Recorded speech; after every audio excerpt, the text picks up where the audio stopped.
Today, we get to celebrate a reptile that plays an important role in Southwest Florida. April 10th is Gopher Tortoise Day in our state. Hundreds of these tortoises call Southwest Florida home.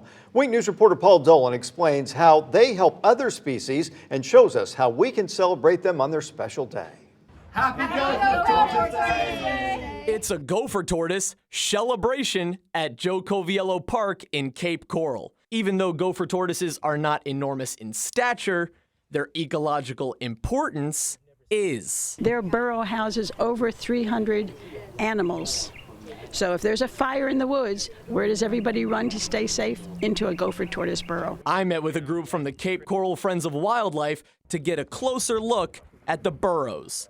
Guiding the group down the Shell Trail just outside of the park, I met Park Ambassador Richard Alaperti. We're going to show you burrows from the littlest guys to the largest guys. And he's so passionate about Gopher Tortoise conservation, you could say he brings his work home with him. We're standing on property that my wife, Margaret, and myself own, and it's got the Gopher Tortoise burrows that have been living on here for the 20-something years that we've lived here. The team marks burrows with these poles, and Richard and Pasha say some of the real danger lies just beyond the yard. The biggest threat that they have is cars and leaving the properties. Once they wander off here, because they can wander, and they cross the street, they're vulnerable to get hit and or lost. The largest threats facing Gopher tortoises would be loss of habitat. Donaldson says if the remaining Gopher Tortoise habitat becomes more city-like, it could have a chain reaction. One species disappear, well, that's a sign that the next species disappears. But by educating our community,